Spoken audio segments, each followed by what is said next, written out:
My cousin laughed as she handed me her empty champagne flute, telling me to get used to cleaning up after real professionals like her. She didn't know that the earpiece in my purse wasn't for music, but for commanding the tactical unit currently surrounding the building.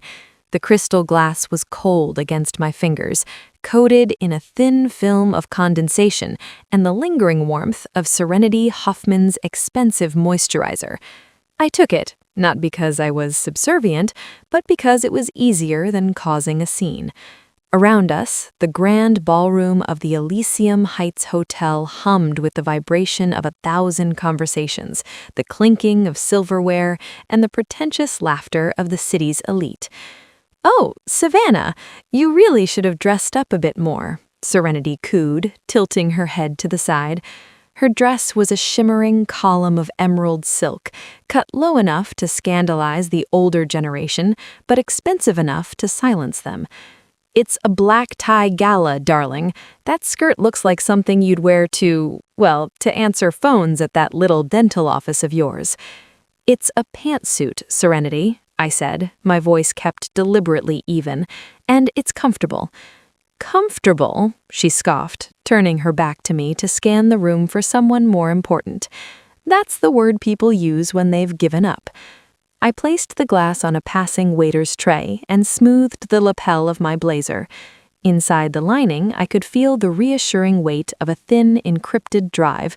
Beneath the fabric of my blouse, the wire of my comms unit ran down my spine. Serenity saw a woman in a department store suit who filed paperwork for a living. She didn't see the director of cyber intelligence for the Western Hemisphere. She didn't see the woman who had spent the morning authorizing a drone surveillance grid over the Pacific before flying in for this family obligation.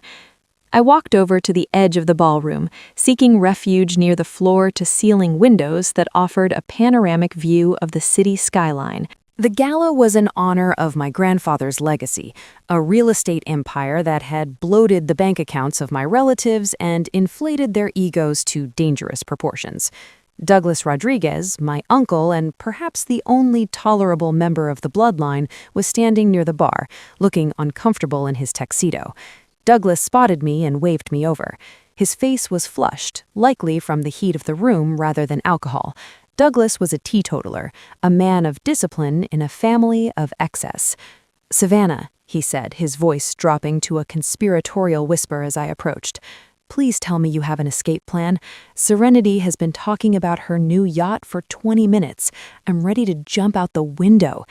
I smiled, a genuine expression this time. "It's 40 stories down, Uncle Douglas. I wouldn't recommend it." He sighed, running a hand through his graying hair. "I don't know how you do it, kid. You stay so calm. They treat you like, well, you know how they treat you, and you just take it. You're smarter than all of them combined, Savannah. I still say you could have done more than reception work." I sipped my sparkling water, scanning the perimeter of the room. My eyes automatically tracked the security guards. They were private contractors hired by the hotel. Looking at their stance, the way their uniforms fit loosely, and their lack of situational awareness, I deduced they were the budget option, third-party rent-a-cops.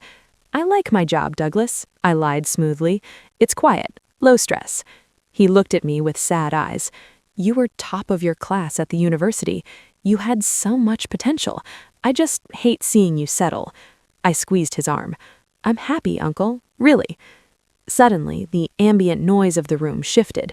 The live orchestra, which had been playing a soft waltz, faltered. A screech of feedback tore through the speaker system, causing half the room to cover their ears. Serenity's voice rose above the murmur. "Can someone fix that? My God, the incompetence in this place." I felt a vibration in my purse, a single long pulse. My stomach tightened. That wasn't a text message. That was a localized alert from the Bureau's threat detection grid. I opened my clutch, shielding the screen from view. It was a red alert. A Class 5 cyber incursion signature had just been detected originating from inside the building. The lights in the ballroom didn't go out, they changed. The warm golden hue of the chandeliers shifted abruptly to a harsh emergency red. The heavy, automated doors at the main entrance slammed shut with a hydraulic hiss that echoed like a gunshot. Panic, instant and contagious, began to ripple through the crowd. "What's happening?" someone shouted. "Why are the doors locked?" Serenity was already marching toward the double doors, her heels clicking aggressively on the marble floor. "Open these doors immediately," she shrieked at a security guard. "Do you know who my father is?" The guard looked pale. If you are enjoying this story, please like and subscribe. Also, please comment, as your feedback helps to improve the stories coming. "Ma'am, the controls aren't responding. The system has locked us out." I stepped back into the shadow of a pillar, reaching into my purse to insert the earpiece. I tapped the activation sequence on my phone. "Rivera, come in," I whispered, my voice barely audible over the rising din of the crowd. The voice of Assistant Director Rivera crackled in my ear. "Director Rodriguez, we were just trying to patch you through. We have a situation." "I know, Rivera. I'm in the middle of it. Status report. We're reading a total hostile takeover of the Elysium Building's operating system. It's not a malfunction. It's a hijack. They've seized control of the elevators, the fire suppression systems, and the electromagnetic locks. We have a manifesto incoming."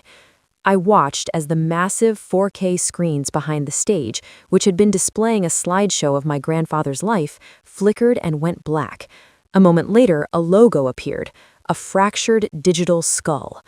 "The Syndicate," I muttered. "You know them?" Rivera asked. "I've been tracking their darker web chatter for 6 months.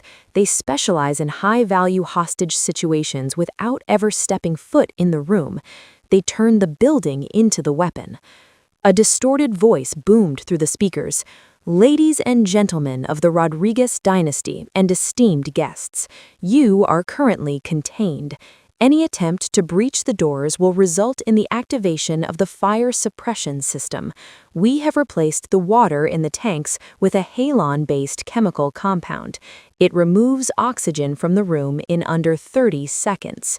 You will suffocate before you reach the exit." The screaming started then. It was a primal sound, stripped of all the social graces and wealth that usually insulated these people. Serenity turned from the door, her face a mask of terror. She ran back toward the family table where Douglas and the others were gathered. "They're going to kill us. They want money. Just give them the money." The voice continued. "We do not want your money. We want the access codes to the Rodriguez private server farm in Zurich. You have 1 hour to transfer the encryption keys. If you refuse, or if the time elapses, we will shut down the building's air filtration entirely. The CO2 levels in this room will rise until you all go to sleep, permanently." I looked at Douglas. He was pale, clutching his chest. I tapped my earpiece. "Rivera, where is the tactical team?" 5 minutes out, Director, but we can't breach. If we blow the doors, the sensors trip and that halon gas releases. We're locked out of the mainframe. Their encryption is military grade. We can't hack it from the outside." I closed my eyes for a second, centering myself. The air in the room already felt heavier, though that was likely psychosomatic. "I'm on the inside, Rivera. I can bypass the firewall physically if I can get to a hard line." "Director, you're unarmed." "I am never unarmed, Rivera. I have my mind. Just get the extraction team ready on the roof. I'm going to open the sky for you." I stepped out from behind the pillar. The chaos was absolute. People were crying, praying, or frantically typing on phones that had zero signal. The terrorists had jammed the cellular bands. I walked toward the stage. The main AV console was there. It would have a hardline connection to the building server.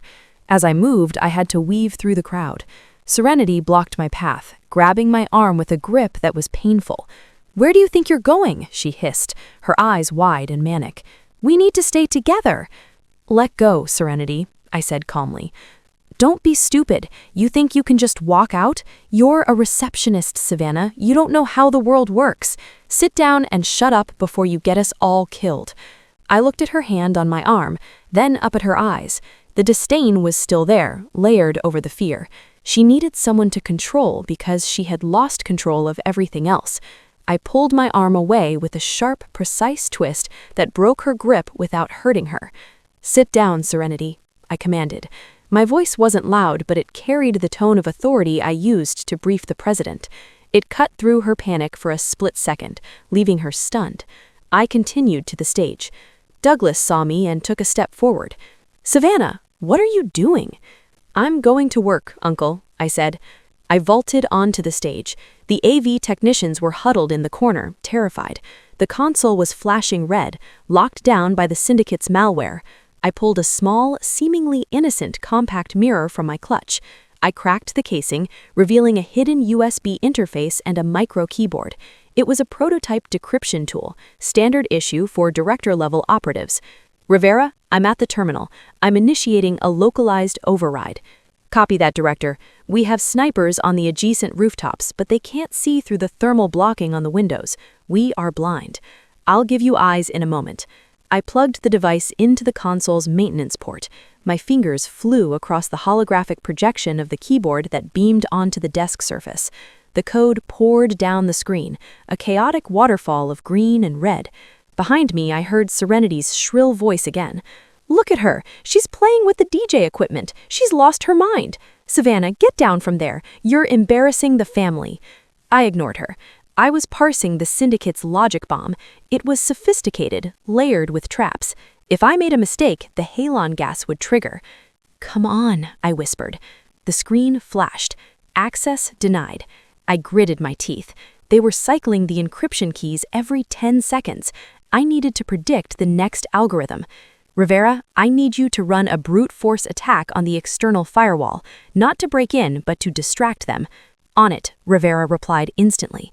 "Initiating DDoS protocol now." The screen flickered as the syndicate's system reacted to the external pressure. It was the opening I needed. I bypassed the authentication layer and dove into the building's environmental controls. "Got you," I breathed. I began locking out the remote users one by one. I watched their digital signatures vanish from the network. "Savannah!" Serenity was at the edge of the stage now, reaching for my ankle. "Stop it! You're going to trigger the gas!" I kicked her hand away. Not hard, but firm. "I am busy, Serenity," I shouted, finally letting a fraction of my command voice loose. She recoiled, shocked into silence. I tapped the final sequence. The red lights overhead flickered and turned back to a bright, clinical white. The sound of the hydraulic locks disengaging echoed through the room. "I have control of the environment," I said into the comms. "Doors are unlocking. But Rivera, they have a failsafe." "What kind of failsafe?" "If they lose connection, a signal is sent to detonate small charges on the support columns in the lobby. They aren't just trapping us, they rigged the building to blow if they didn't get their way." "Can you disarm it?" "Not from here. I need to physically sever the connection to the receiver in the main electrical room. It's in the basement." "Director, you can't make it to the basement in time. The countdown triggered when you broke their lockout. You have 3 minutes." I looked at the crowd. The doors were opening. People were flooding out. "I'm not going to the basement," I said, watching the code scroll. "I'm going to trick the system into thinking the detonators have already fired. That's risky. If the feedback loop fails, then the gala ends with a bang." I started typing again, faster this time. Sweat pricked at my hairline. I had to simulate a voltage spike identical to the detonation signal, then ground it out before it reached the explosives. Serenity had climbed onto the stage. She looked at the screen, at the cascading code, at the holographic keyboard. Her mouth fell open. What is that?" she stammered. I didn't look up. "It's the difference between a receptionist and an intelligence director, Serenity. Now be quiet." I hit the enter key. The room held its breath. A low hum filled the air, rising in pitch. The lights surged, becoming blindingly bright for a second, then settled. On my screen, a message appeared. "Detonation sequence complete. Error. Charges failed." I exhaled, my shoulders slumping slightly. "Rivera, the building is secure. The threat is neutralized. You can move in." "Copy that, Director. Breach, breach, breach." The windows shattered inward as tactical teams swung through on rappelling lines. At the same moment, the main doors burst open and a swarm of heavily armed federal agents poured into the room. Unlike the rented security, these men and women moved with fluid, lethal precision. They fanned out, securing the perimeter, checking the guests. Serenity screamed as a soldier in full tactical gear approached the stage. "Get down," the soldier yelled. I stood up, pulling the earpiece out of my ear and letting it dangle. "Stand down, agent," I barked. The soldier froze. He looked at me, then at the ID badge I pulled from my inner pocket, the one I usually kept hidden. "Director Rodriguez?" the soldier asked, lowering his weapon. The room was secure, Agent. Perimeter check only. Let's get these civilians out of here calmly. Sir? Yes, sir. Ma'am? He stammered, confused but obeying the rank. The silence that followed was heavy. The tactical team lowered their rifles. The guests, who had been screaming moments ago, stopped to stare. I turned to look at my family. Douglas was standing at the foot of the stage, his mouth agape. Serenity was still on the stage floor, looking from me to the soldiers and back again. "Serenity?" Douglas whispered. Rivera walked through the main doors. He was wearing his windbreaker with the bold yellow agency letters on the back.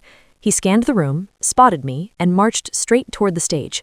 He didn't look at the billionaires. He didn't look at the politicians. He walked right past Serenity. He stopped in front of me and offered a crisp salute. "Director Rodriguez?" Rivera said, his voice carrying in the silent room. That was unconventional, but effective. "The syndicate signal is dead. We're tracing their physical location now based on the backtrace you initiated." "Good work, Rivera," I said, packing my compact mirror back into my clutch. "Have a team sweep the basement for the explosives. They're inert, but I don't want any surprises for the bomb squad." "Understood." Rivera turned to the soldier. "Escort the director to the extraction point. The helicopter is waiting." "Helicopter?" Serenity squeaked. She pulled herself up, her emerald dress ruined by the dust on the stage floor. "Savannah? You're a director?" I looked at her. The pity I usually saw in her eyes was gone, replaced by a fear and confusion that was almost pathetic. "Yes, Serenity." "But the dental office, the reception desk." "It's a cover," I said simply. "It keeps me off the radar. It keeps people from asking questions, and it shows me who people really are when they think I'm nobody." I stepped closer to her. The soldiers shifted, ready to intervene if she made a move, but I waved them off. "You spent years mocking me, Serenity. You laughed at my clothes, my job, my life. You thought you were better than me because you spend money while I earn a paycheck." I gestured to the room, to the shattered glass, the terrified elites, the armed agents waiting for my command. "Tonight, your money couldn't open those doors. Your status couldn't stop the gas. The only thing that stood between you and a funeral was the receptionist." I turned to Douglas. He looked at me with a mixture of shock and immense pride. "I knew it," he whispered. "I knew you were special." I walked to the edge of the stage and hopped down. Rivera fell into step beside me. "Director, do you want to debrief here or at HQ?" "HQ," I said. "I'm done with parties for a while." As we walked toward the exit, the sea of my relatives parted. My aunts, uncles, and cousins, people who had ignored me at Christmas, who had made jokes about my menial labor, stared at me with wide, terrified eyes. They saw the earpiece. They saw the gun on Rivera's hip. They saw the way the toughest men in the room took orders from the girl they sent to fetch coffee. "Wait," Serenity called out, running to the edge of the stage. "Savannah, wait! We didn't know. You have to understand, we just wanted you to be successful. We can fix this. Come on the yacht next week. We can talk about your career." I stopped at the doors. The wind from the broken windows whipped my hair. I turned back one last time. "I don't have time for yacht parties, Serenity," I said, my voice cold. "I have a country to keep safe." I turned to Rivera. "Let's go." We walked out into the cool night air, leaving the glitter and the gold behind. The sound of the helicopter blades thumping overhead was the only music I needed. I adjusted my blazer, touched the earpiece, and stepped onto the tarmac of the hotel driveway where the chopper was landing. For the first time in my life, I didn't feel like the black sheep. I felt like the shepherd. And the sheep back in the ballroom could find their own way home. 6 months later. The fluorescent lights of the briefing room were a stark contrast to the chandeliers of the Elysium, but I preferred them. The air smelled of stale coffee and ozone, not expensive perfume. "Director?" Rivera asked, pausing the slide deck. I blinked, pulling myself back from the memory. "Go ahead, Rivera." "We've successfully dismantled the final cell of the syndicate. The data you recovered from the gala allowed us to freeze their assets in Zurich and identify their operatives in 3 continents. It's a clean sweep. Good, I said, signing the authorization on the tablet in front of me. Close the file. There is one more thing, Rivera said, hesitating slightly. He slid a physical envelope across the table. This came through the front desk. Security screened it. It's clean. It's from a Douglas Rodriguez. I looked at the envelope. It was thick, creamy stationery. I opened it. Inside was a handwritten note and a newspaper clipping. Savannah, I know you can't tell me where you are or what you're doing. I just wanted you to know that things have changed here. Serenity hasn't been to a gala since that night. She actually started volunteering at a charity. I think you scared the soul back into her. The family asks about you, not with pity anymore, but with a kind of hushed reverence. They know you're out there, somewhere, watching over things. It makes them sleep better. It makes me sleep better. I'm proud of you, kid. Stay safe. Love, Uncle Doug. I looked at the newspaper clipping. It was a photo of the gala aftermath. In the background, blurry and out of focus, a woman in a pantsuit was walking toward a helicopter flanked by agents. The headline read, "Mystery Federal Unit Foils Terror Plot." I smiled. A small, private thing. "Director?" Rivera asked. "Bad news?" "No," I said, sliding the letter into my shredder. "Just old business." I stood up and walked to the wall of monitors displaying global threat levels. The world was chaotic, dangerous, and loud. "Let's get back to work," I said. "Yes, Director." The mocking laughter of my cousin was a distant memory now, drowned out by the silence of a job well done. I didn't need their champagne.